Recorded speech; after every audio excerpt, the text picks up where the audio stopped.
Ouvrez-nous. Ici le gouverneur Hudson Lowe. Allez, frappe encore, pour l'amour de Dieu.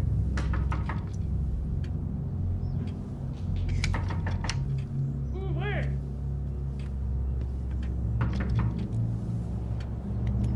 Je vous somme d'ouvrir la porte, Général Bonaparte.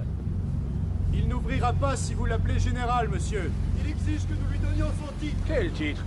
Empereur? Majesté? Baliverne. Pour nous, c'est un ogre. Il le restera toujours. Frappe encore. Oui, monsieur.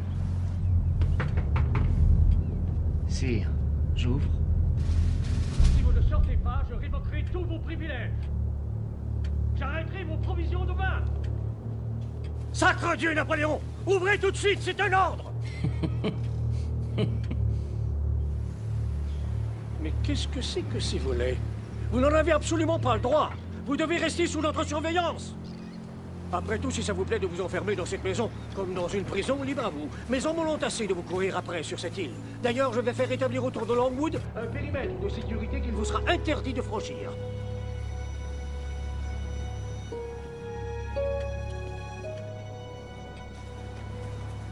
Mes respects, monsieur le gouverneur.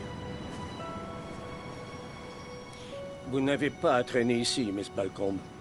Vous pouvez me laisser passer?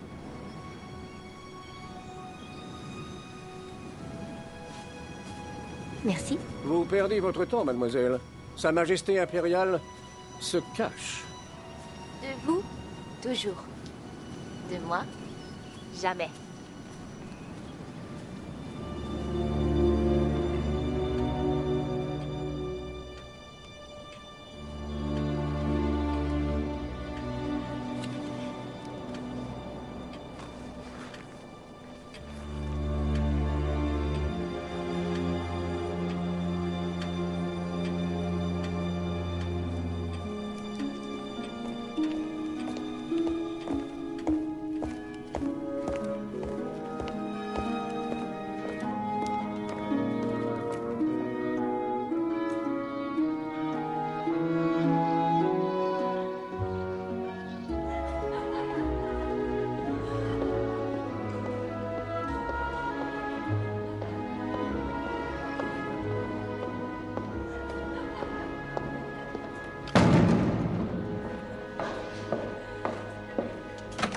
Général Bonaparte.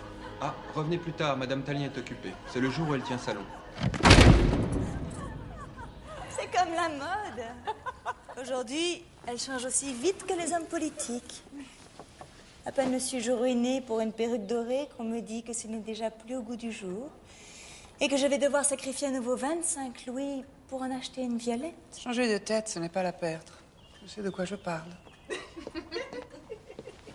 Un certain général Bonaparte ou bas de la patte, quelque chose comme ça, demande à être reçu par madame. Bonaparte. Mais oui, faites entrer. Un général? Quel général?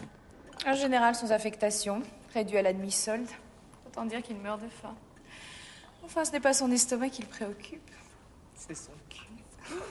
Eh bien oui, figurez-vous que sa culotte est pleine de trous. Et comme le drap nécessaire à la confection d'une culotte d'uniforme est réservé aux seuls officiers en service. Oh, mais venez, général. Venez que je vous présente. Madame Récamier. Madame Récamier, d'oiseau. c'est dans ton salon, assise. Avec un regard d'aigle. Madame de Staël. Madame de Beauharnais. Et Madame de Coigny. C'est moi qui suis la jeune captive, général. Le fameux poème. La jeune captive de Chénier. Le général a sans doute eu trop à faire pendant la Révolution pour s'intéresser à la poésie. Je sais ce que c'est la vie d'un militaire. Je suis veuve d'un officier. Alexandre de Beauharnais, n'est-ce pas? Général de l'armée du Rhin, accusé de la reddition de la ville de Mayence et guillotiné.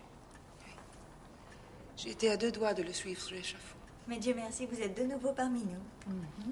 Est-il vrai, ma chère Rose, que vous avez coupé vous-même vos jolies boucles? De peur que le bourreau ne les massacre? Ne me faites pas passer pour une femme futile aux yeux du général. Vouloir être belle pour affronter la mort n'est pas futile, madame. Ni pour affronter la vie, surtout quand on reste seul avec 2 enfants. Général, j'ai pour vous de bonnes nouvelles. J'ai pu me procurer une pièce de drap. Il y aura de quoi vous faire faire, non pas une, mais 2 culottes. 2 fois merci. Ainsi qu'à toutes ces dames. Général, une tasse de chocolat. Chaud. C'est un pur délice. Nous en buvions des quantités aux Antilles.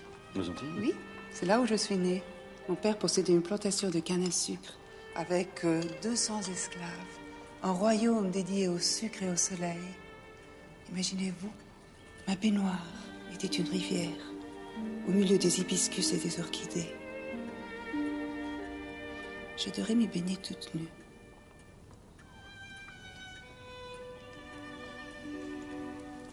Moi aussi, madame, je viens du Nil. Mais où les femmes ne se baignent pas. Ou alors tout habillées de robe noire. Merci encore. Général? Général? Général, je vous ai choqué. J'aurais pas... Non, ce ne sont pas vos propos qui étaient choquants. C'est ce qu'ils ont fait surgir en moi. Mais l'image d'une petite fille batifolant au soleil du Caraïbe? Petite fille, pas vraiment. Moi, j'ai cru voir une femme.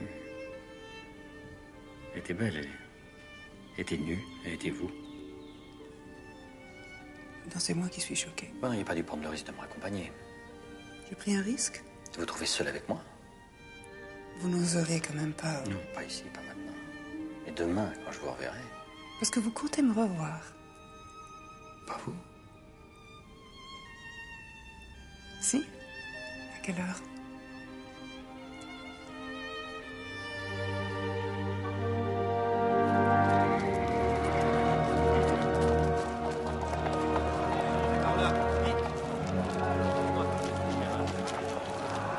Ce qui m'inquiète le plus, c'est ce secteur. La rue Saint-Honoré et le palais Égalité. Parce que si les insurgés dévalent sur nous en descendant depuis Saint-Roch... Raison de plus pour agir. Crois-moi, Barras. Pour l'instant, ce n'est qu'une simple émeute. Une simple émeute 25 000 royalistes enragés qui marchent sur la Convention avec l'intention de s'emparer des députés et d'assassiner la République. Tu appelles ça une simple émeute? Quelles sont vos forces? Rappelle-moi ton nom, citoyen. Général Bonaparte, actuellement sans commandement. Ah ouais, Bonaparte. Artilleur, c'est ça? Eh bien, nos forces, ce sont 4 000 hommes au camp des Sablons. Sous les ordres du général Menou. 4 000 contre 25 000. Pas de canon? Non. Menou les a laissés au Sablon sous prétexte qu'il ralentissait sa marche. Il nous faut cette artillerie. Demandez au chef d'escadron Murat d'aller nous chercher ses canons, je le connais. C'est pas un homme, c'est un torrent, rien ne peut l'arrêter. Sitôt que nous aurons cette artillerie, il faut la disposer comme suit. Une batterie là, une autre ici, une autre là, une autre en enfilade sur ce pont, et une dernière à cet endroit.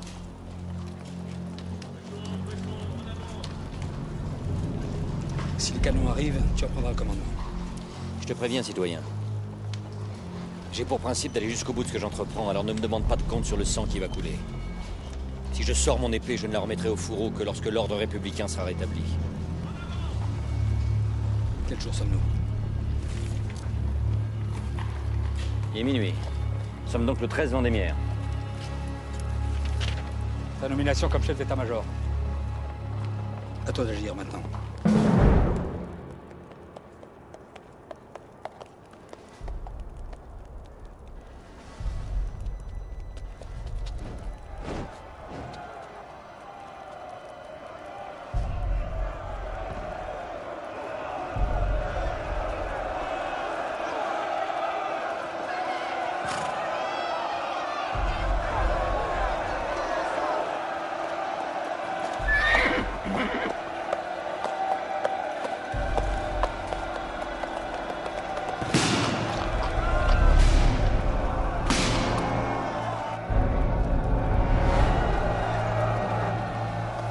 À toi de jouer, Murat. Prends ta position.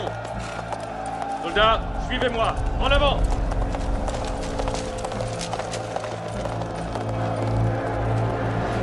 Genou terre.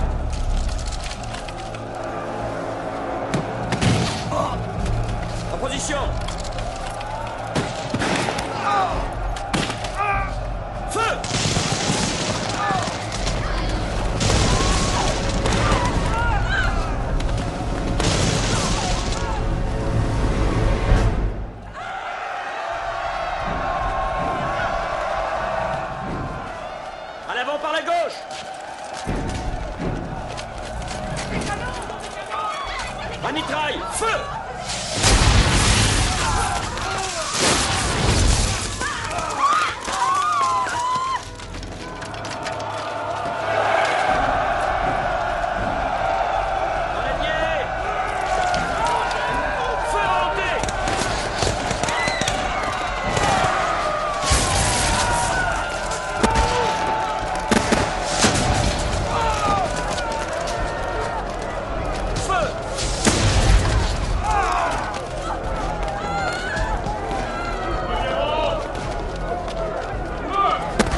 sais, Murat, mais les canons sont faits pour ça, pour la guerre.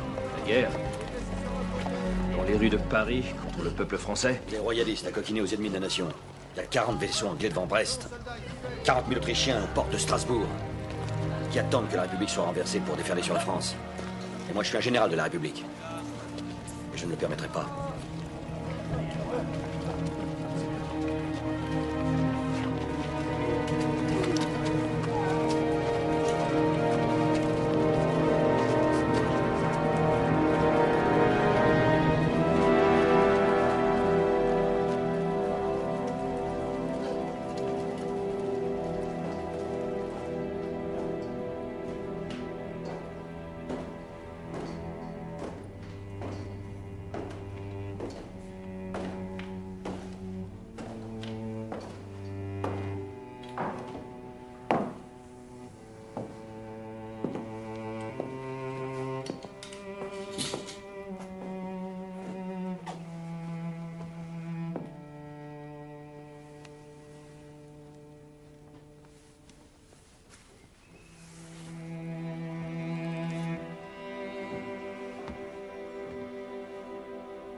Général Bonaparte pour Madame de Beauharnais.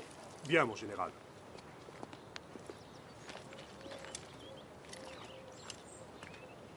Bonjour. Bonjour. Bonjour. Oui, général.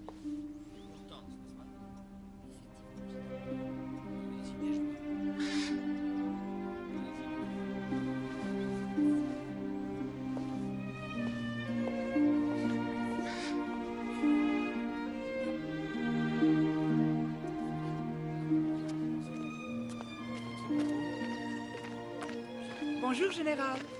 Je vois que vous avez fait connaissance avec mes enfants. Je ne suis plus un enfant, maman. Ah, c'est vrai, excuse-moi. J'ai placé Eugène auprès du général Hoche comme officier d'ordonnance. Ah, je dirais que Hoche a sans doute l'une de ses meilleures recrues. Quel bel uniforme, Général. Je peux toucher? Drap de laine, excellente qualité. Sauriez-vous coquer? Le nouveau général de l'armée d'Italie ne peut pas aller comme un pouilleux. L'armée d'Italie? Serait-ce votre récompense pour avoir sauvé la République? Oui. Cadeau de Barras. Venez.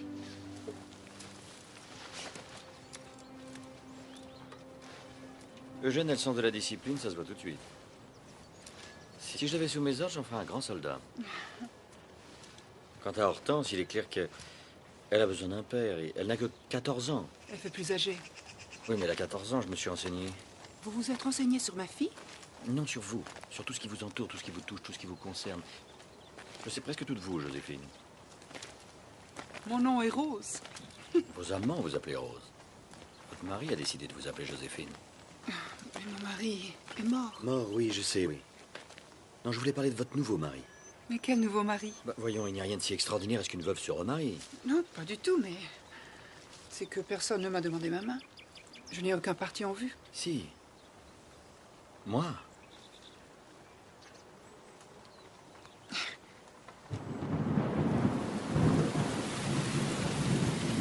Excellent travail de fonderie. Ces bêtes-là doivent porter largement au-delà des 2000 mètres. Vous n'êtes pas de cet avis, Muron? Si, mon général. Sauf que ces canons ne sont pas prévus pour nous, mais pour l'armée du Rhin. Pour l'armée d'Italie, qu'est-ce qu'il y a de prévu? Rien. Je pense à rien. Comment croit-il que je puisse repousser les Autrichiens avec rien? C'est-à-dire que la plupart de vos hommes n'ont déjà même plus de souliers, alors les canons... Pas de souliers, pas de canons. Ils auront de la cavalerie, au moins? Oui, tout un régiment, général. Tout de même. Mais il y a un problème. C'est que les cavaliers n'ont plus de chevaux. Ils les ont mangés. Pardon? Ah oui, c'était ça, ou mourir de faim.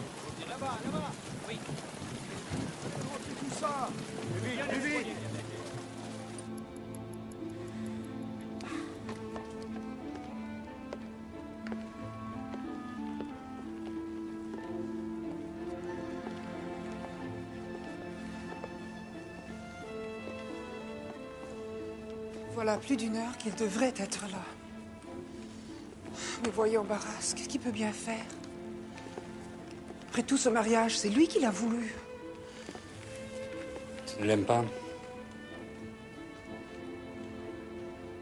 J'aime l'amour qu'il a pour moi.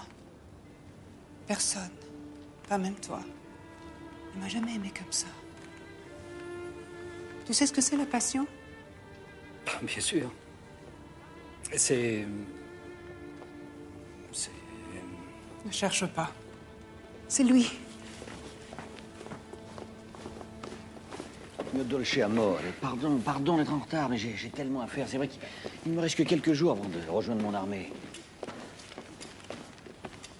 Oh là! Quelqu'un pour nous marier? Heureuse? Moi, oui.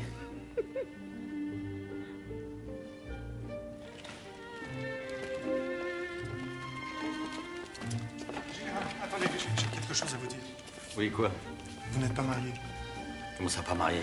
Je ne suis qu'officier public remplaçant, le titulaire est parti. Je vous ai marié, c'est vrai, mais je suis pas sûr que le mariage soit valide. Et pourquoi diable as-tu officier, alors? Parce que vous aviez tellement l'air d'y tenir, général, puis vous avez une telle autorité. Bon, écoute, débrouille-toi comme tu veux pour arranger ça. Moi, ce soir, j'ai une femme à aimer, et demain, l'Italie à reprendre aux Autrichiens.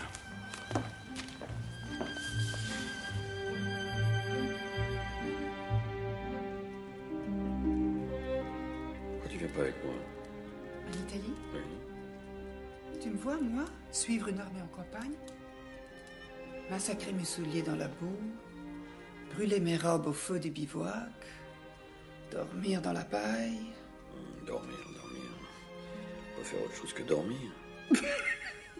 Qu'est-il de si drôle? C'est toi qui es drôle. Pourquoi? Parce que je suis fou de toi. Non, parce que t'es fou tout court. J'adore ça.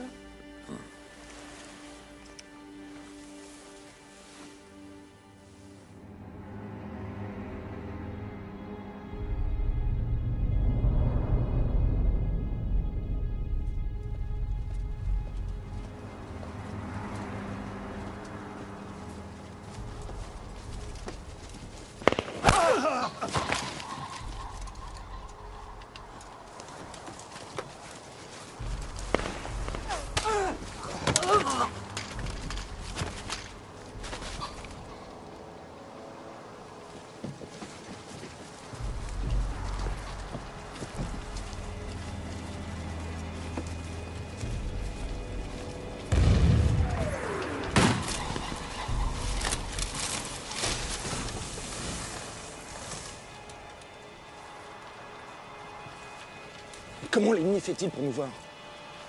Il nous repère au bruit. Toute une armée en marche, ça fait du raffut. Oui, ils sont bien tapis, bien immobiles, bien embusqués dans cette saleté de brume.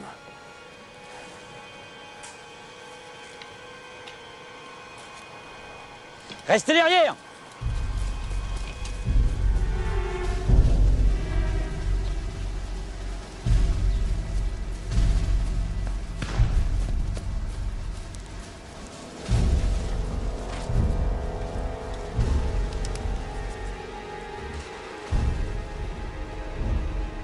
Faut s'emparer de ce pont. Il est impossible à contourner. Et les canons, il est sous leur feu. On va se faire massacrer.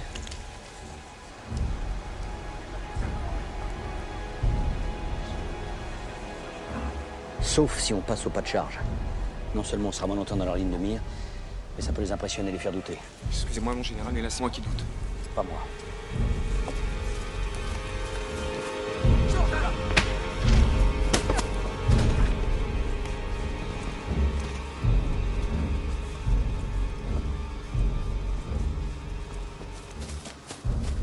La charge. Bas la charge. La charge, général? Vas-y, garçon. Et mets-y tout ton cœur.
Bermuron?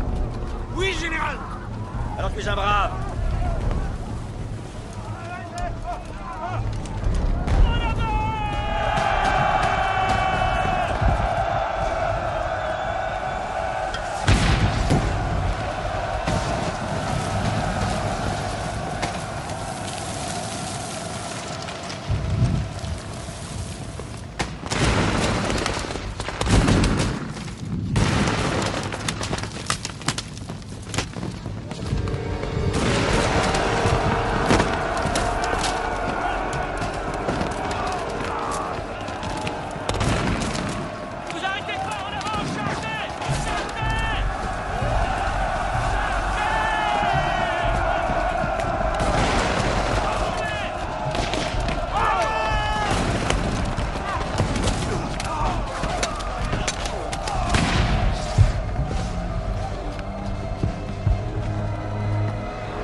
Mauvaise blessure? Non, non, ça va. Ça n'a jamais été la 17e fois. Ce qui me blesse surtout, c'est que le pont d'Arcole soit toujours autrichien. Oui. Et qu'il le garde, là. Qu'on rassemble des barques, des poutres, des planches de bois, tout ce qu'on pourra trouver pour jeter un autre pont un peu plus loin. Sitôt qu'il sera achevé, Augereau passera sur l'autre rive. Il prendra l'ennemi à revers et le poussera sur Masséna, qui va nous tailler tout ça en pièces. Je vais leur faire payer cher, moi, la mort des Muron. Allez, messieurs, exécution.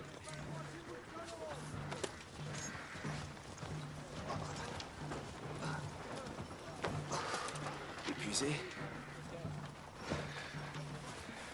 Inquiet du sort de la bataille. Non, non, c'est à propos de Joséphine. Elle m'a pas écrit de lettre depuis 15 jours.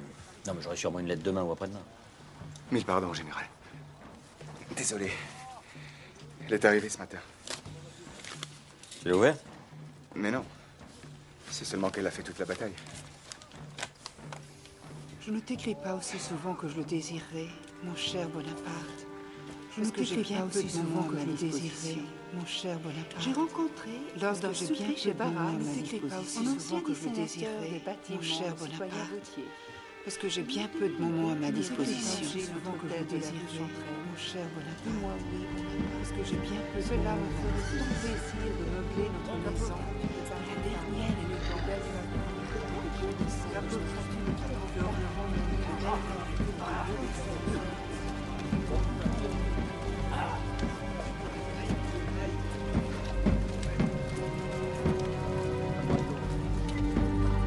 Les hommes disent que tu t'es battu comme un petit caporal.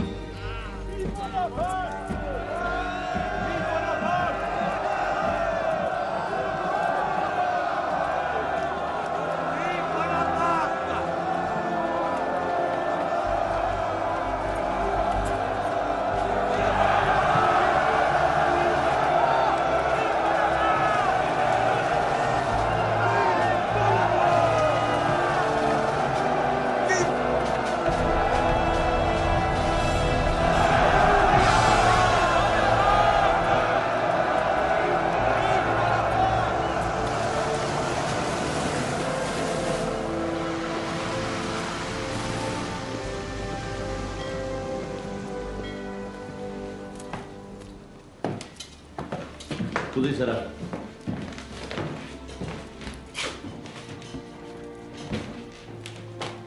Napoléon! Oh, comme tu es beau en grand général. Grand général et grand vainqueur. Regarde ce que je t'ai ramené d'Italie. Là, s'il y en a trop, tu en donneras au pauvre. Oh, mais il n'y en aura pas trop. Nourrir tes 7 frères et sœurs, ça n'est pas toujours facile. En Corse, les gens nous connaissaient, mais ici, on est comme des étrangers. Quelle tristesse d'avoir quitté Ajaccio. Il n'y a pas moyen de faire autrement, maman. Après avoir incendié notre maison, les ennemis de la Révolution n'auraient pas hésité à s'en prendre à nos vies. Il n'y a plus de soucis à te faire. Désormais, je veille sur vous tous et vous ne manquerez plus jamais de rien.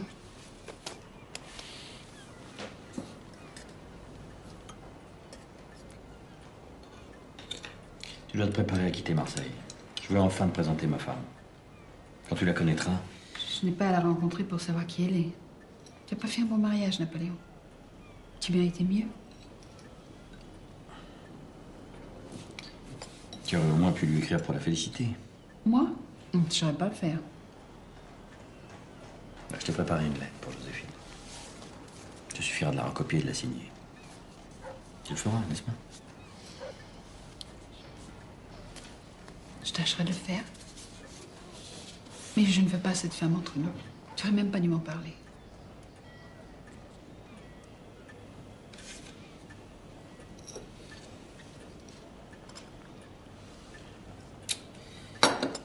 Je dois m'en aller maintenant. Porte-toi bien. Adieu. Adieu. Napoléon, tu l'aimes? Oui. Ne te prends rien. Ne t'enlève rien. Le jour où tu disparaîtras, je n'aurai plus que des inférieurs dans ce monde.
Tu l'as reçu dans cette tenue? Reçu qui? L'homme qui sort d'ici. Un homme sort d'ici? Oui, un officier. Si j'en crois son uniforme, il sert dans un jeune dragon. Oui, oui, je vois ce que tu veux dire. Le capitaine Hippolyte Chard. Il me sert de chaperon. Il venait m'apporter des places de théâtre.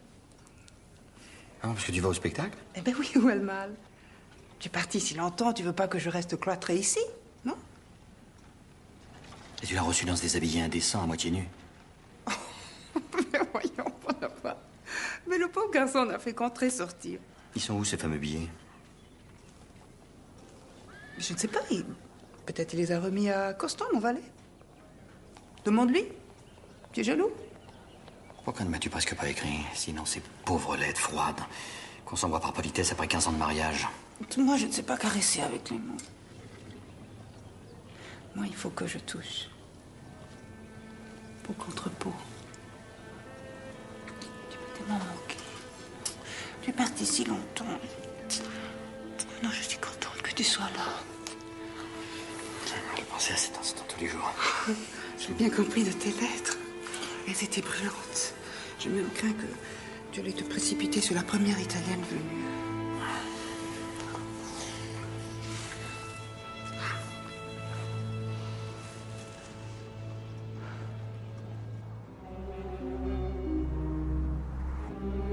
Comment dois-je vous appeler?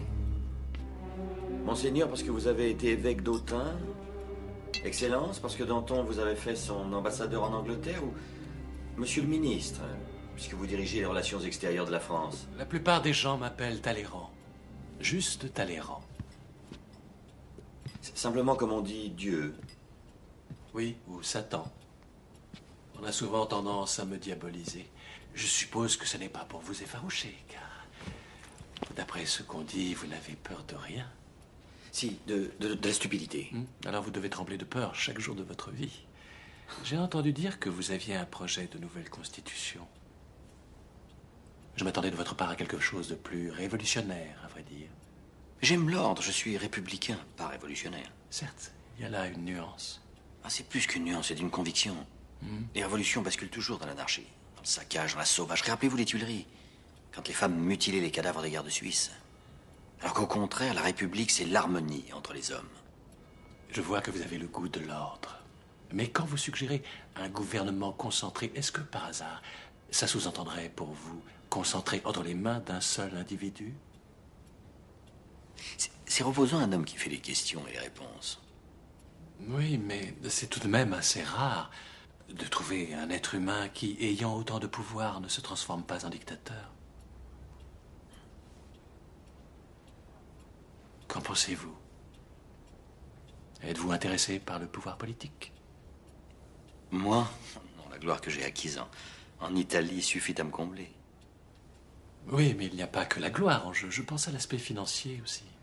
Et sur ce plan-là, je me suis assez correctement payé sur l'ennemi. Non, en ce qui me concerne, j'ai d'autres projets. Vous voulez m'en parler? Je peux être silencieux comme une tombe. Les mathématiques. Oui, c'est grâce aux mathématiques que je suis devenu artilleur. Et que d'artilleur, je suis passé général. Et je ne rêve que de revenir à mes premières amours. Aux mathématiques? Oui, j'espère être élu membre de l'Institut. Section des sciences physiques et des mathématiques.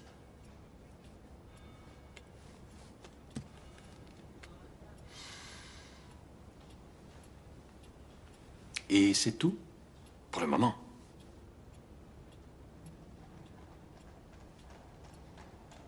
Oui. À vos modestes ambitions. Santé.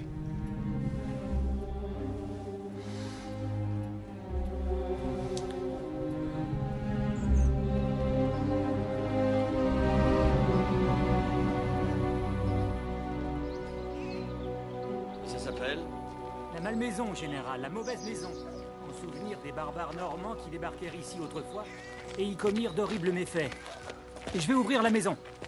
Eh bien, moi, j'en ferai la maison du bonheur. C'est vrai que comme ça, elle n'a pas fière allure. Mais si tu me laisses m'occuper de tout... Où avez-vous appris à tenir une maison? Serait-ce aux Antilles? Comme une petite sauvage? Une petite sauvage qui a toujours su ce qui était beau. Et qui a toujours su ce qui était cher aussi. Plus de 300 000 francs pour une simple maison de campagne. C'est pas toi qui payes. Ça, c'est certain, oui.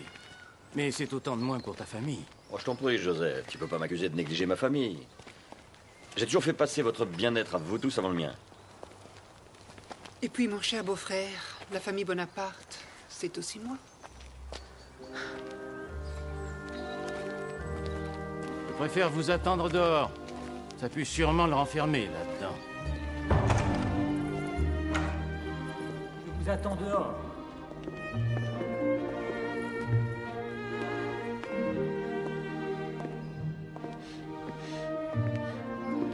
sent un peu le vent fermé ici.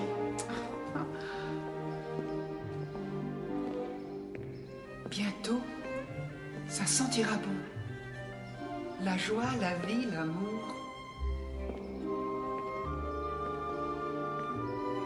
Tu sais que quand j'étais encore toute jeune, une voyante m'a prédit qu'un jour je serais plus qu'une reine.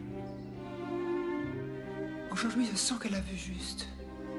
Voilà mon palais, dont tu seras le roi. Être ton mari me suffit. Je n'aime pas les rois.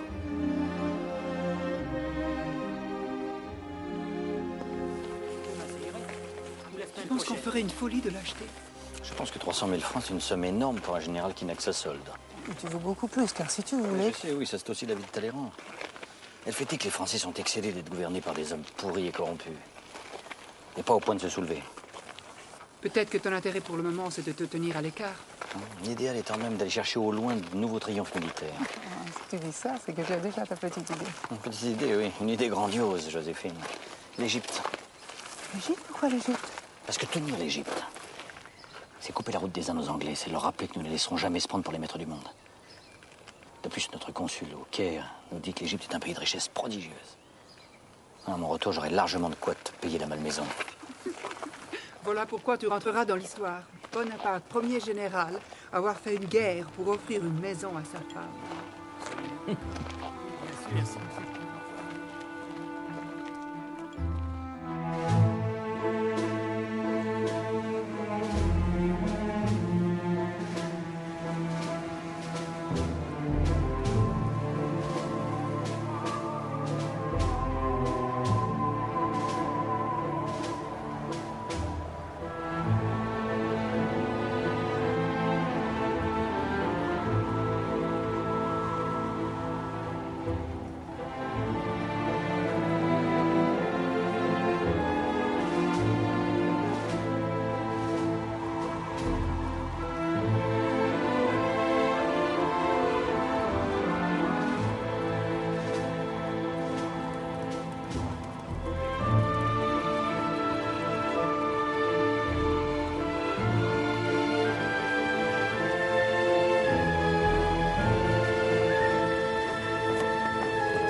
Messieurs, les pyramides.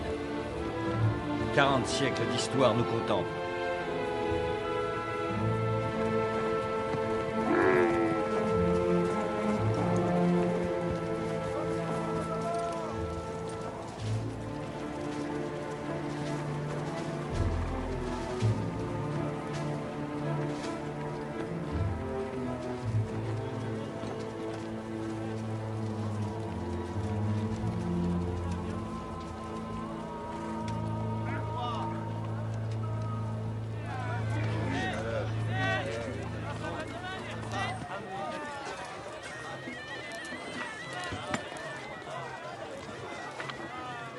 Eh bien, Rustam, le thé.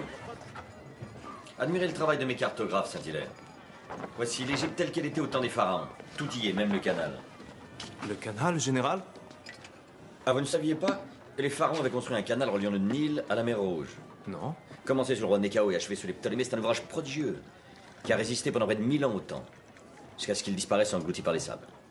Croyez-vous qu'on puisse en retrouver les vestiges? Oui, sans aucun doute.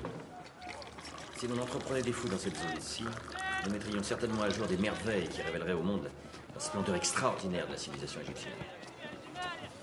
Une meilleure idée serait de creuser un autre canal qui relierait la mer Rouge à la Méditerranée. En partant de Suez, par exemple. Qu'en pensez-vous? C'est-à-dire que moi, je m'occupe de zoologie, alors. Ces histoires de canaux. Mais mon cher Saint-Hilaire, un savant doit être curieux de tout. Je me suis bien fait traduire le Coran, moi. Et ça vient d'être traduit de l'anglais. Ne fais pas d'illusions. À Paris, on dira que l'Égypte est un échec politique et un gouffre financier. Je compte sur vous et vos collègues pour faire taire mes détracteurs. À vous de faire savoir partout que notre épopée aura des effets incalculables sur la civilisation. Ce sera notre façon de vous remercier pour ce beau voyage, général. Soldats de l'armée française, la perfidie de vos chefs vous impose une guerre qui n'est pas la vôtre. Retournez dans vos foyers. En somme, les Anglais appellent mes hommes à déserter, en inondant nos lignes de ces petits torchons. Ça n'aura aucun effet sur eux. Je n'en suis pas si sûr. Les hommes ont les nerfs à vif. La plupart du temps, il faut les forcer à obéir. Que leurs officiers la reprennent en main, ils sont là pour ça. Les officiers, ils disent que tu es le bourreau de tes soldats. Que jamais tu ne seras en mesure de faire la conquête de l'Égypte. Et c'est déjà fait, Murat. L'Égypte est à nous, enfin presque. Le Caire est une ville française, le delta du Nil a été pacifié. Il ne reste plus que quelques régiments turcs et une poignée de tribus arabes à soumettre. Les Turcs et les Arabes sont protégés par les Anglais. Mais sois lucide, Bonaparte. Tu dois t'arrêter. Tu oublies que nous, on a la peste à nos trousses. Les docteurs m'assurent que l'épidémie pourrait être contenue. Les docteurs, ils ne peuvent rien contre la peur. Mais moi aussi.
Laisse-moi faire, j'ai besoin de toi.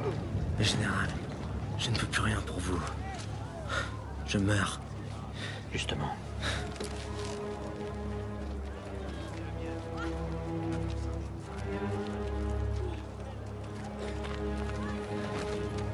Le premier qui tourne les talons sera considéré comme déserteur. Il sera passé par les armes. L'un d'entre vous connaît cet homme? Je crois que c'est Caroubert, général. Un de tes camarades? C'est-à-dire... on est du même village, dans le Jura, général. Je parle lui du Jura. Qu'il meurt un peu content.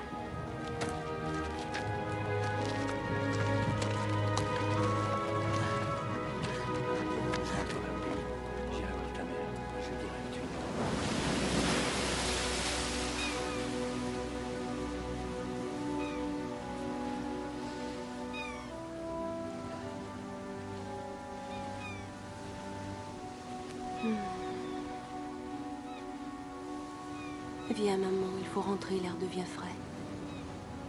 Tant qu'il y a la lumière, j'aime mieux rester. Mais tu vas t'user les yeux, et tu risques d'attraper froid. Et ce n'est pas ça qui le fera revenir plus tôt. Et s'il ne revenait pas du tout? Mais s'il va revenir, bien sûr. Comment? On dit que les Anglais ont coulé les bateaux français. Comment peut-il rentrer?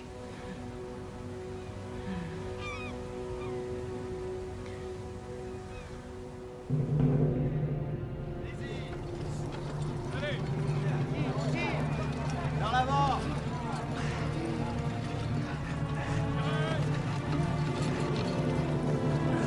Allez,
envahi de ses souvenirs d'Égypte. Il doit trembler que je l'oublie. Laissez-moi vous y aider. Ne vous prenez pas pour Bonaparte, Hippolyte. Mon cher Barras, tu es malvenu de critiquer Bonaparte. C'est toi qui l'as remis en selle. Pour réprimer une émeute, pas conquérir un pays. Il nous coûte cher son expédition d'Égypte. Un conquérant? Il ne sait même pas garder ses bateaux. L'amiral Nelson les a coulés comme des jouets. Le problème le plus grave, c'est que son armée est décimée par une épidémie de peste. C'est fort embarrassant, tous ces désastres. Ça va finir par lui donner envie de rentrer. Son retour sera éclipsé par un autre. Je veux dire, le retour du roi. Ne comprenez-vous pas que le gouvernement du Directoire est condamné? Que la montée de Louis XVIII sur le trône devient inévitable? Mais ta voix vibre, comme si tu n'attendais que ça. Pourtant, tu es membre du Directoire. Et s'il tombe... En cas de restauration de la monarchie, je suis assuré du titre de duc. Et du gouvernement de l'île Bourbon. Bien joué, Barras. Je vous engage tous à faire de même. Garantissez votre avenir. Prenez vos précautions, mes amis. Louis XVIII est prêt à promettre n'importe quoi à qui l'aidera à coiffer la couronne. Madame.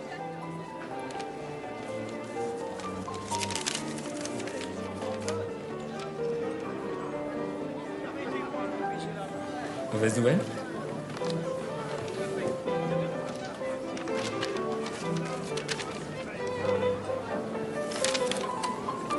Il est de retour. Il est de retour.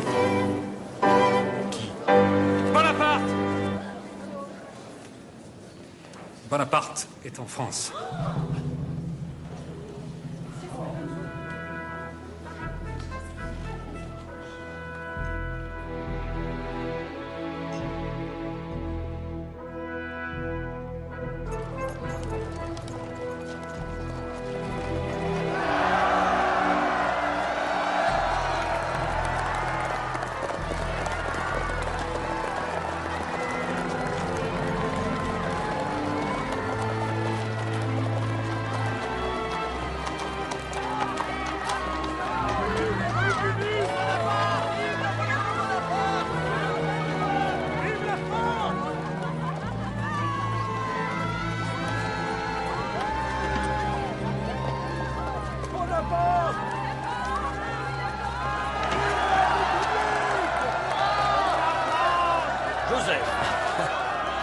Tu les entends? Tu entends ça un peu? Tu n'as qu'un seul mot à dire et tu auras 25 millions de Français qui seront disposés à te suivre. Pour l'instant, j'ai faim.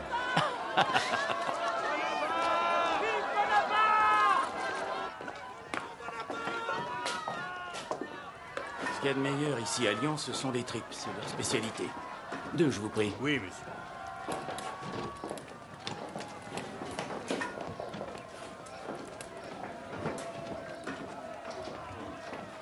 Mais qu'est-ce qu'il fait? Il veille sur ma sécurité. La nuit, il se couche en parlant de ma porte. Je n'ai jamais vu pareille dévotion. Le sultan qui m'en a fait présent croyait m'offrir un esclave. Il m'a donné un ange gardien. Ça va bien, Ostam. Tu peux nous laisser. Est-ce que tu entends ça? Écoute-les. Tu commences à comprendre. Comprendre quoi? Cette ovation qu'ils t'ont faite, elle n'est rien en comparaison de l'accueil qu'ils te réservent à Paris. Le pouvoir est un fruit mûr. Tu n'as qu'à tendre la main pour le cueillir. Je ne suis pas rentré pour prendre, Joseph, mais pour donner. Je rapporte d'Égypte des merveilles dont personne ici n'a idée. T'en prie, Napoléon. Je suis ton frère, pas ton public. Arrête de te mentir à toi-même. L'Égypte a été un désastre. Ne dis pas ça. Ce que nos savants ont découvert et appris là-bas suffit à justifier tout ce qu'a coûté cette expédition. Oui. Merci. Oui, sans doute. Mais il y a plus urgent que de remplir les musées. Ouais, pour moi, le plus urgent, c'est de divorcer. Joséphine me trompe. Dire que ça n'est pas vrai. Oui. Oui, c'est la vérité. Mais comment l'as-tu appris? Lettre de Caroline. Heureusement que j'avais ma sœur pour m'informer de ce qui se passait chez moi. Joséphine, elle m'a presque pas écrit, sinon pour me dire qu'elle achetait ma maison, avec mon argent, bien sûr. Enfin, avec l'argent qu'elle espère que je vais trouver. Elle a fait venir son amant très peu de temps après son installation. Capitaine Hippolyte Charles. Et je le briserai. Et ce n'est pas tout. Il y en a d'autres. Ta femme entretient des relations amoureuses avec Barras. Et fréquemment, elle s'affiche avec Goyer, le président du directoire. Notre pauvre mère. Je devine ce qu'elle ressent. Et vous allez pouvoir à nouveau marcher la tête haute. J'ai décidé d'en finir avec cette Le seul fait de prononcer son nom a l'air de te troubler. Pourquoi veux-tu que je sois troublé? Je n'éprouve que du dégoût, de la répulsion. Je déteste ce qui est Joséphine. Son nom, son de sa voix, son parfum.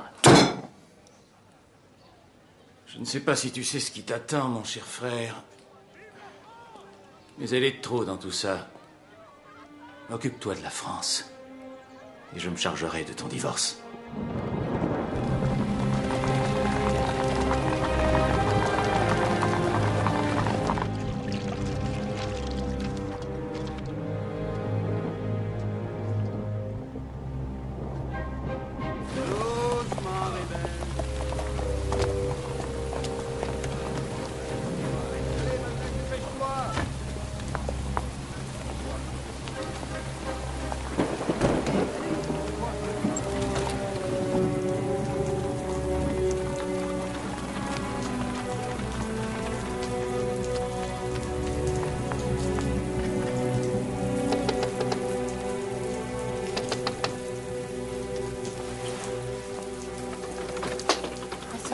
Bonsoir, madame.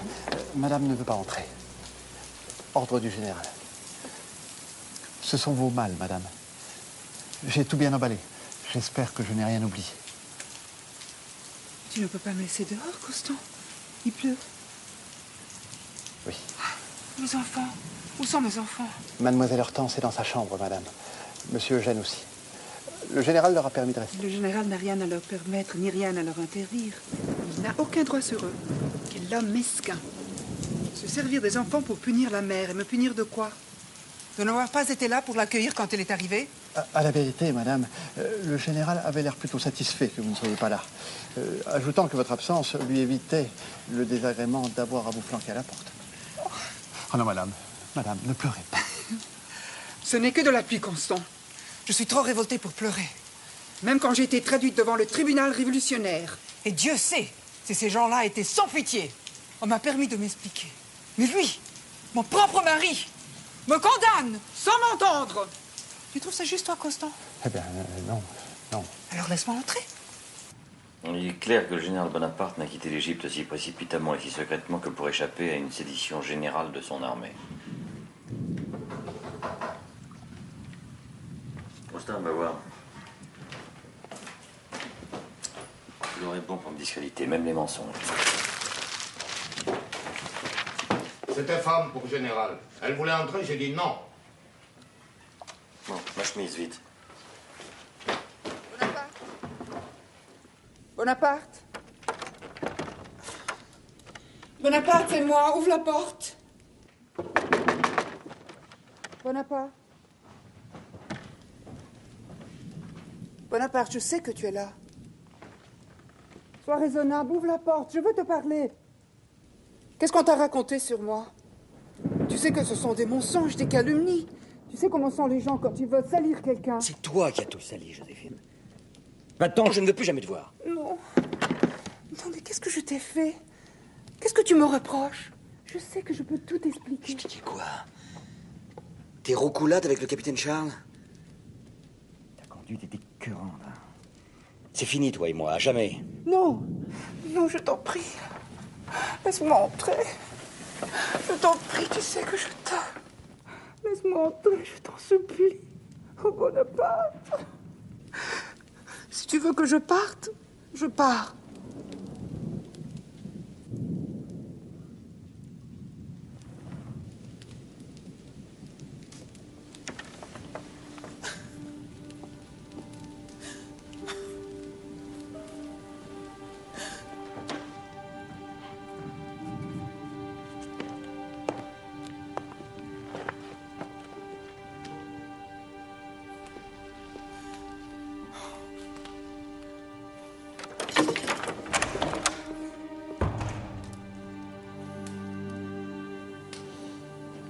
C'était parfumé.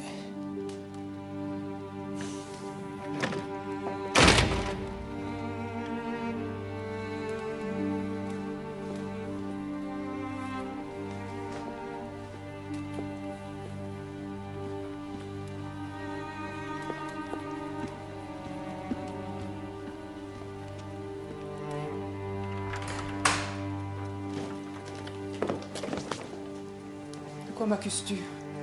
D'être sorti dans le monde? D'avoir donné des fêtes à la malmaison? Et oui, je l'ai fait pour toi, parce que tu veux le pouvoir. Et pour ça, tu auras besoin d'alliés. Voilà pourquoi je rencontre ces hommes.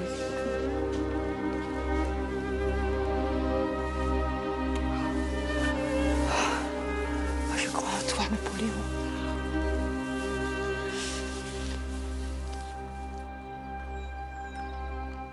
Lucien et moi avons des choses à te dire. Notre mère est d'accord pour nous recevoir chez elle. En revanche, il serait souhaitable... Vous êtes là, bonjour.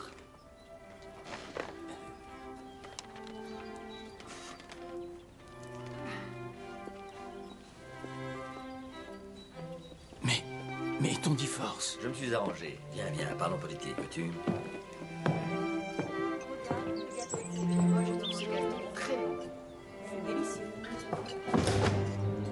C'est vraiment indispensable de fermer les fenêtres comme si nous étions une réunion de conspirateurs. Je suis sûr que la maison de notre mère est surveillée.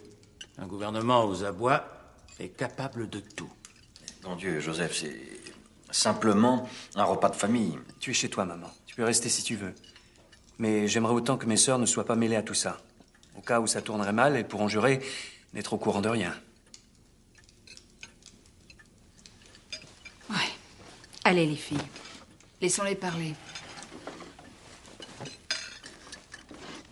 Il me semble que notre mère t'a prié de sortir, Caroline. Je sais ce que Lucien et Joseph veulent te proposer. Il te faut des appuis. Je peux déjà t'apporter celui de Murat. Murat? Mais qu'est-ce qui t'autorise à parler en son nom? Nous nous aimons tous les deux.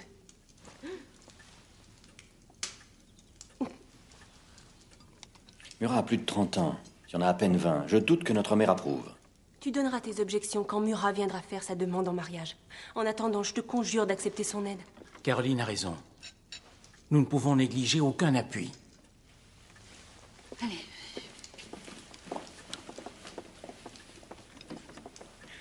La partie qu'on te propose est audacieuse, Napoléon. Mais elle est jouable. Nous nous basons sur deux choses. La première, c'est le dégoût qu'éprouve le peuple pour le gouvernement actuel. La deuxième, c'est que pour ce même peuple, tu fais figure de héros. Tu veux renverser le directoire? Une chiquenote suffira. Et à sa place, Napoléon Bonaparte. Tu as toujours maintenu tes distances avec la politique. Tu es un homme loyal. Tu n'as jamais cherché à intriguer. Tu es l'homme que toute la France attend depuis longtemps. La France est dans un tel état de faiblesse qu'elle ne supportera pas une nouvelle révolution. Les royalistes en profiteraient. Et qui parle d'une révolution? Les choses se feront dans la plus stricte légalité. Il suffira de demander aux députés qu'ils suppriment le directoire et nomment à la place un nouveau gouvernement, composé de 3 hommes irréprochables, Séguès, Roger Ducos et toi. Non, ça peut marcher. C'est possible si on réunit les députés des 2 chambres dans un lieu écarté où l'armée pourra faire pression sur eux sans pour autant déclencher une émeute dans la capitale. Voilà l'idée qui nous manquait. Et avec Murat à la tête des troupes, la situation ne peut pas nous échapper. Que dirais-tu du château de Saint-Cloud? Ce n'est pas trop près de Paris, et c'est très contrôlable. Saint-Cloud me convient parfaitement. Doit-on conclure que tu approuves cette petite affaire dont nous venons de parler? Ce que tu appelles pudiquement une petite affaire, mon cher Joseph, n'est rien d'autre qu'un coup d'État.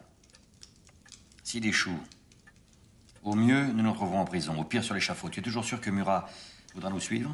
Je réponds de Murat comme de moi-même. Il voudra simplement savoir au nom de quoi il engage sa liberté et sa vie. Au nom de quoi? Si l'on ne tente rien, Louis XVIII fera bientôt son entrée dans Paris. La République sera perdue et avec elle tous les acquis de la Révolution. Pour moi, en tout cas, c'est une raison suffisante pour prendre tous les risques.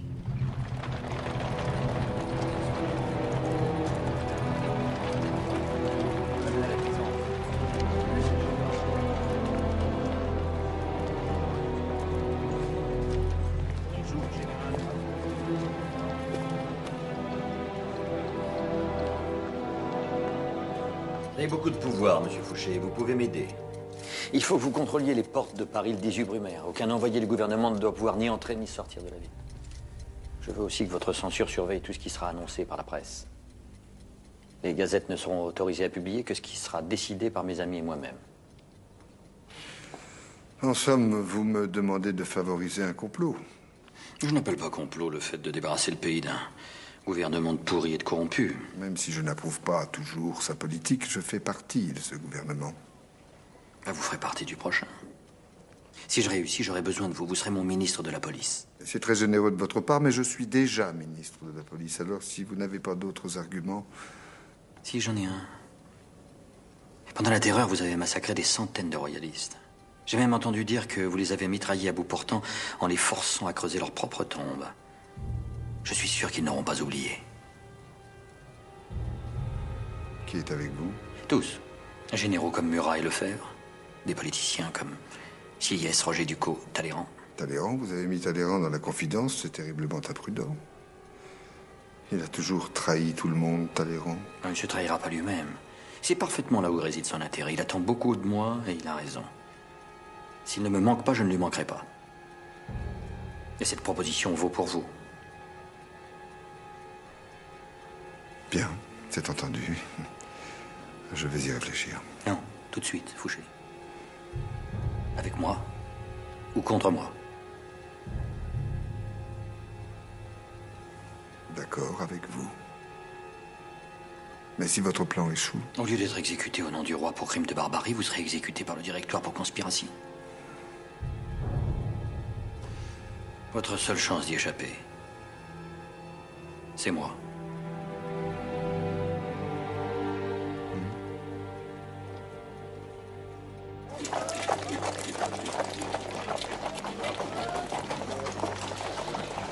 Quel fichu métier que celui de député. S'enfermer pendant des heures, causer. Ça fait combien de temps qu'ils sont là-dedans? 20 heures, ça fait 20 heures qu'ils palavrent. Je crois que c'est mauvais signe, toi, c'est yes. Mon cher, la politique, ce n'est pas la guerre. Il faut infiniment plus de temps pour dire une bêtise que pour tirer un coup de feu.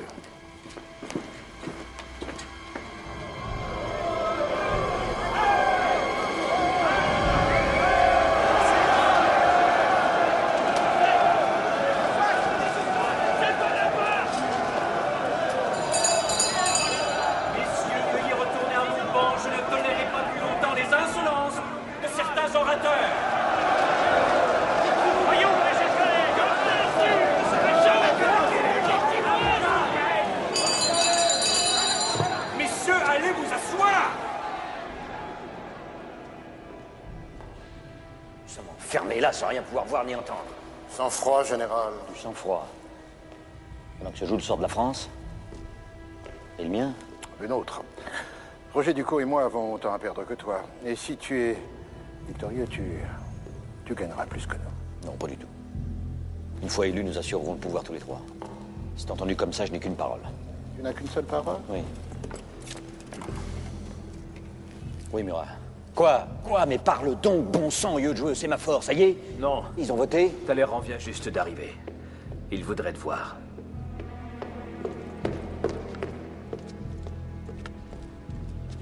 Général, j'arrive à l'instant du pavillon de l'orangerie. Les choses ne semblent pas exactement se passer de la façon dont vous l'espériez. Si mon frère n'est pas capable de se faire obéir de ces gens-là, à quoi ça me sert qu'ils soient leur président?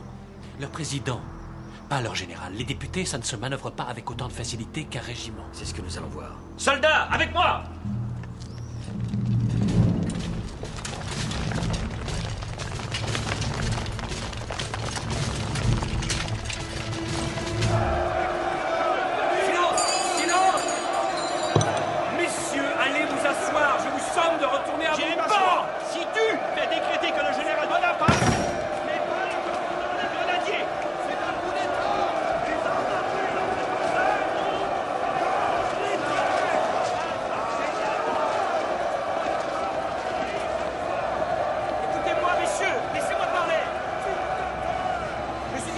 Servir la République.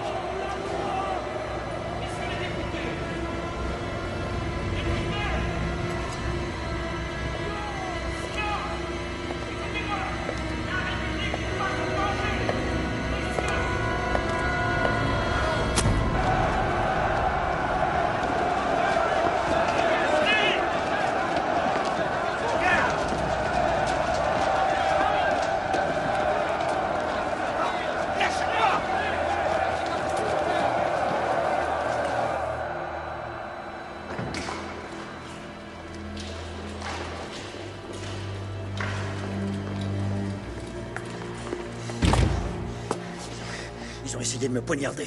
Mais non, ils ont essayé de t'intimider. Non, Sieyès, non. Non, ils ont vraiment cherché à me tuer. Nous avons échoué. Nous sommes perdus. Il faut partir d'ici. Est-ce que quelqu'un peut essayer de nous faire sortir d'ici? Ils viennent de me déclarer hors la loi. Oh, vous, est-ce qu'il se rappelle seulement que vous existez? Il n'y a que mon frère qui compte à leurs yeux. Est-ce que tu vas bien? Tu n'es pas blessé? Et toi? T'as rien fait? Non, il n'a pas osé. J'ai tout de même quelques partisans. Je ne sais pas comment tout ça a pu dégénérer. Écoutez, Président, le passé est le passé. La chose la plus importante maintenant, c'est de nous sortir d'ici, sains et saufs. Il n'avait rien à craindre. Murat est là, dehors, avec toutes ses troupes. Murat, bon Dieu, Murat. J'avais presque oublié Murat.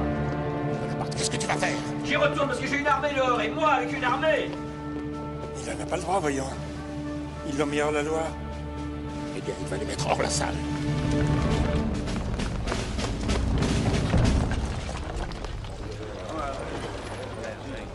Les soldats de la République, approchez! Approchez! L'assemblée que je préside est sous la menace d'une faction de furieux, armés de poignards. Il est contraire à tous les principes de la République qu'une minorité fasse peser la terreur sur une assemblée élue par le peuple. Soldats, en scène! Oser accuser Bonaparte de fomenter un coup d'État est une odieuse calomnie. Vous voyez cette lame? Je n'hésiterai pas à la plonger dans le cœur de mon frère si je le soupçonnais d'attenter aux libertés. Soldats, fort du droit que m'en donne le décret promulgué hier le 18 Brumaire, je vous déclare que les représentants de la nation sont en danger. En conséquence, je vous ordonne. On connaît notre devoir. En avant!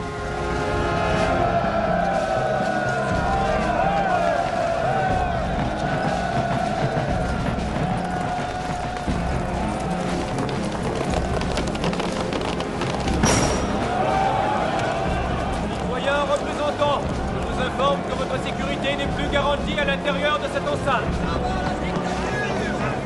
Et je vous ordonne de quitter ce lieu sous la protection de l'armée. Sortez! Grenadiers, en avant! Tout le monde, dehors!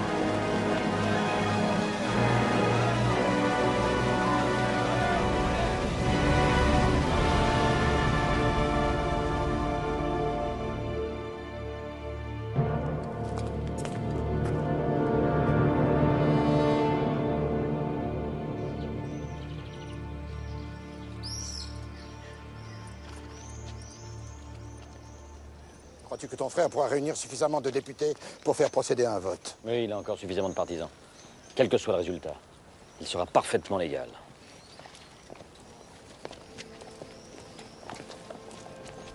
Les députés ont dissous le directoire. Ils créent à sa place une commission consulaire exécutive composée du général Bonaparte et des citoyens Seyès et Roger Ducos. Tous trois porteront le titre de consul de la République française. Le décret prend effet immédiatement. Officiers, faites présenter les armes au consul de la République. Présentez vos armes! Vive Bonaparte!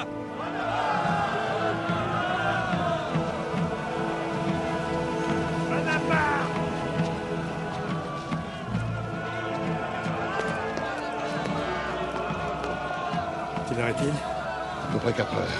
Ça aura pris plus de temps que prévu. Oui, plus long que prévu. Je pensais que ça n'arriverait jamais.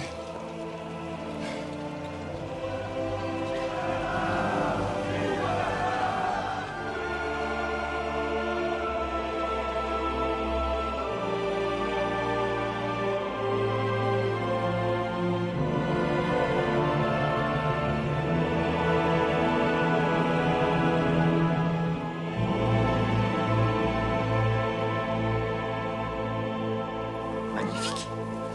Admirable.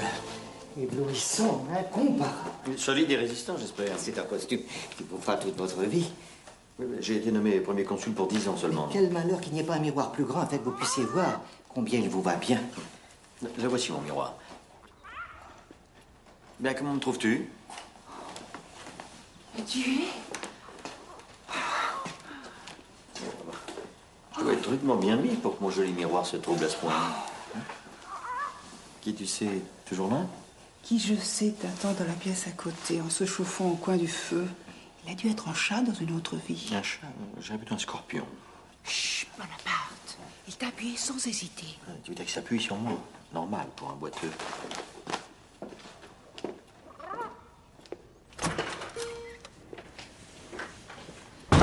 Non, ne dites rien, Talleyrand. On m'a déjà abreuvé de tous les compliments possibles et imaginables. Mais je ne me fais pas d'illusions. Cet habit brodé ne suffira pas à rassurer les chancelleries que la France en a fini avec les désordres de la Révolution.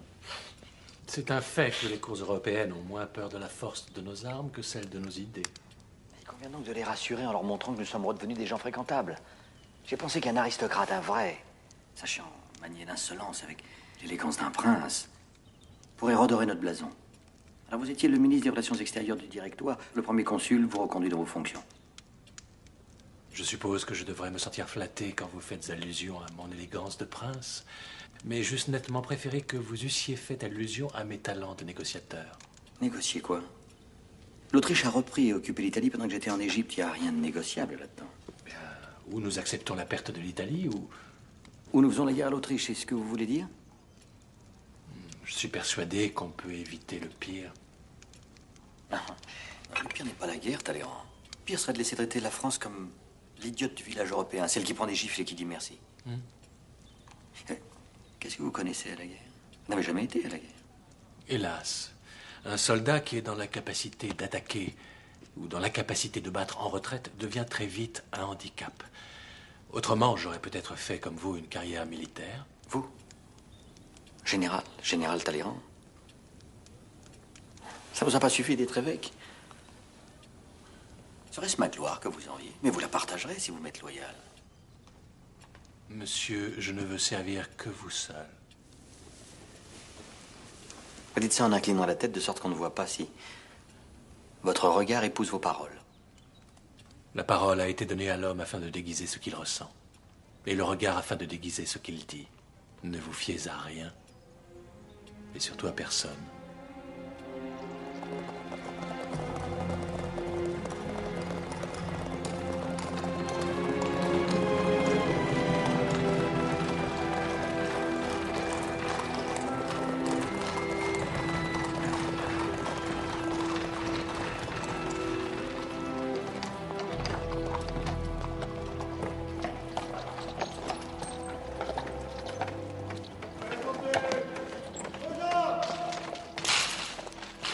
Pierre-Louis Roderer, que j'ai nommé conseiller d'État parce qu'il m'a bien servi.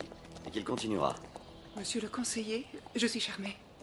Soyez la bienvenue aux Tuileries, madame.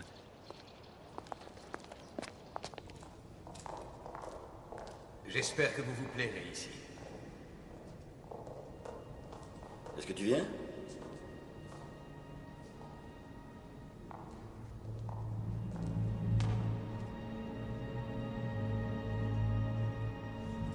Par ici, s'il vous plaît. Ici, le salon des nobles. S'il vous plaît, par ici. Et ici, nous entrons dans les anciens appartements de la reine Marie-Antoinette.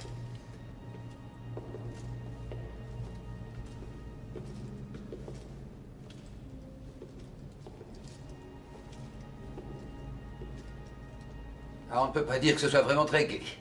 C'est le pouvoir qui est comme ça. J'espère au moins qu'on a mis des draps neufs. Oh, es-tu bête? Qu'est-ce que j'en sais, moi? Si tu veux absolument loger aux Tuileries, installons-nous dans un autre appartement.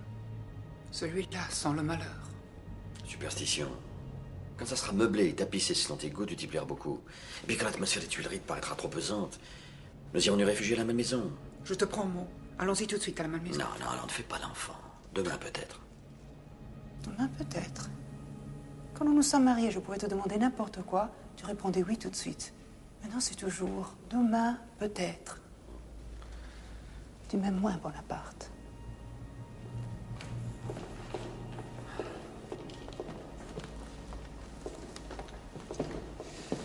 Je suis désolé, c'est vrai, nous aurions dû penser à refaire les chambres. Merci, Buturin. Prêt pour voir qu'elle soit la seule en France à contester mon autorité. Montrez-moi ce qui sera mon cabinet de travail, s'il vous plaît. Et le nombre des agents de change sera limité à 80. Faites publier un article dans les journaux rappelant que je suis opposé au retour de la perruque poudrée pour les hommes. C'est un ridicule. A-t-on fait le compte exact de ce qui reste dans les caisses de l'État? 167 000 francs. Scandaleux. Je suis sûr qu'il y a 10 fois plus dans la poche de chacun des anciens membres du directoire. Ça veut dire que la France est en faillite. Ah, convoquez-moi le ministre des Finances. On va faire rentrer quelques centaines de millions de francs dès cette année. Monsieur le ministre de la police générale. Ah, Fouché, approchez. Maintenant que vous n'êtes plus seulement ministre, mais mon ministre, j'exige de vous une efficacité sans faille. Mais on me dit que vous n'aimez pas sévir. Tout dépend de ce que vous entendez par sévir. Arrêter, emprisonner. Emprisonner? Souvent, quand on emprisonne un individu, c'est parce qu'il a commis un délit. Autrement dit, il est trop tard. Moi, je préfère empêcher cet individu de commettre son délit. Mais pour empêcher, il faut savoir. Oui, tout. Tout savoir sur tout le monde. Ah, ça vous prétendez donc surveiller la France entière? J'ai des informateurs dans tous les milieux. J'ajoute, monsieur le premier consul, que ce système vous a déjà sauvé la vie. J'ai déjoué plusieurs attentats visant à vous éliminer. Et vous ne m'en avez pas parlé? Puisque les bombes ont toutes été désamorcées à temps. Les bombes? Et qui voulait faire sauter ces bombes? La signature est toujours la même. Les milieux royalistes aidés par l'Angleterre qui leur sert de banquier. Une bombe, c'est plus cher qu'une fiole de poison. Ou un poignard. C'est donc ça, la politique? Non. Ça, c'est la haine, monsieur le premier consul. C'est la haine.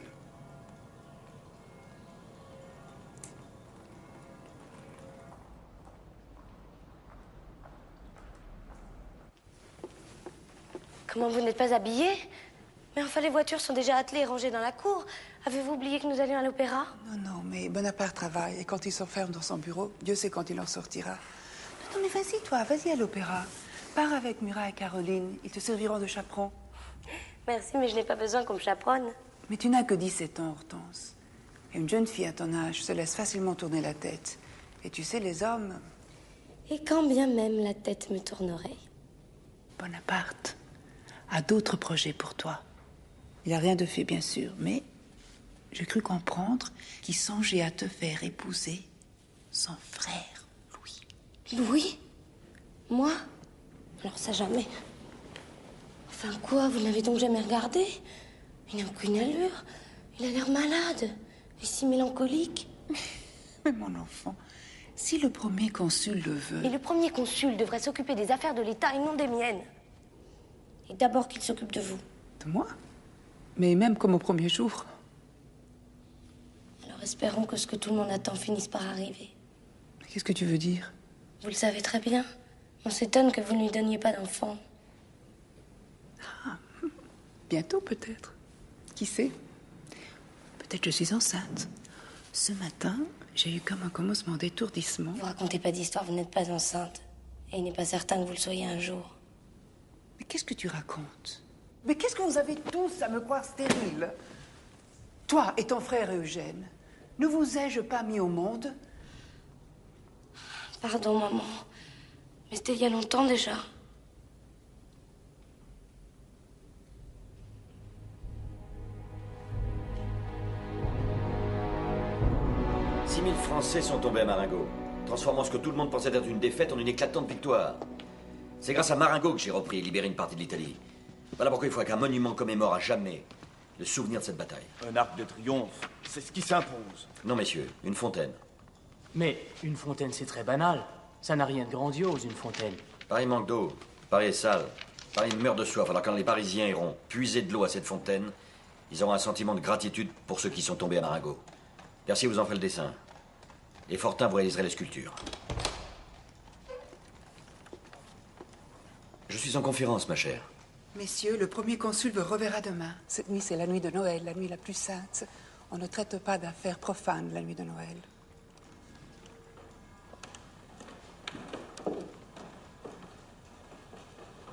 Mais pour qui prends-tu? Pour ta femme. Nous avions prévu d'aller à l'opéra et nous irons. Viens. Non, certainement pas. Non. Vas-y, toi, moi j'ai du travail. Donc, je tiens à ce qu'on nous voit ensemble. Il court dans Paris des rumeurs qui me font beaucoup de peine et auxquelles ta présence à mes côtés apportera le plus cinglant des mentis. Quelle rumeur? Et on dit que tu me reproches de ne pas t'avoir fait d'enfant et que tu envisagerais de féconder une autre femme qu'on payerait pour abandonner le bébé à la naissance. Mais qui a pu inventer un aussi mauvais roman?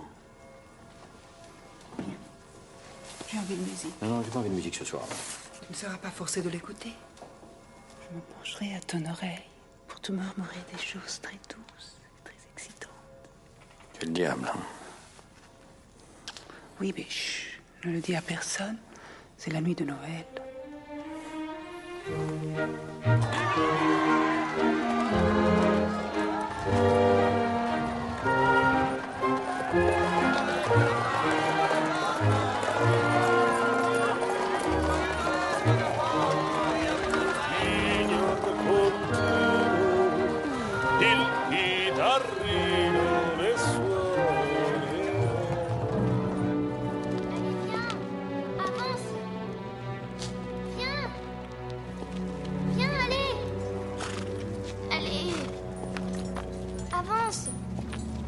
Qu'est-ce que tu essaies de faire, petite?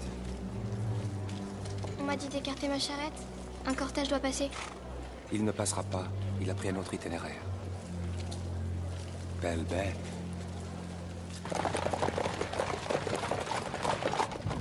Tiens, on prend la rue Saint-Nicaise. Oui, Fouché tient par sécurité à ce qu'on emprunte à chaque fois un itinéraire différent. Même la nuit de Noël, c'est une nuit sacrée. D'ailleurs, des ennemis, tu en as de moins en moins.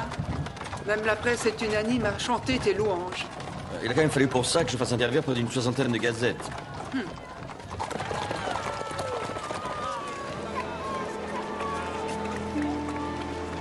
le premier conçu! Vive Bonaparte!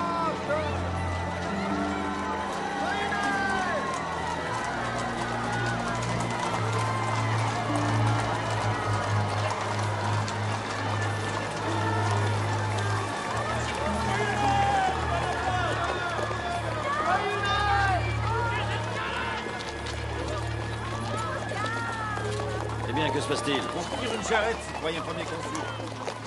C'est pas ma faute. On m'a dit de m'en aller et après que c'était plus la peine. Faudrait savoir aussi. C'est pas grave, mes soldats vont t'aider. Enfin, que se passe-t-il?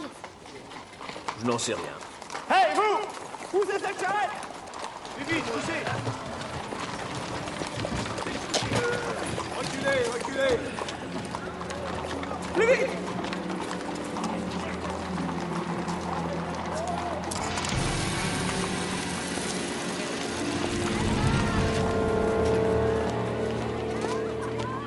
Comment t'appelles-tu?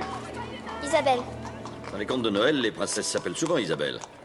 Je suis pas une princesse, monsieur. Non, cette nuit, non, mais demain. Tu dois croire en l'avenir.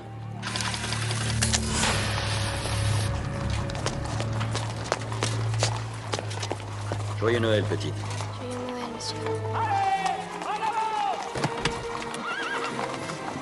Pauvre gamine. Pourquoi lui mettre des rêves plein la tête?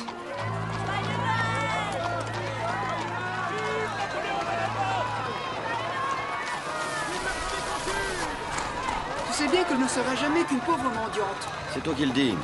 Moi, je veux une France où rien ne sera impossible à personne.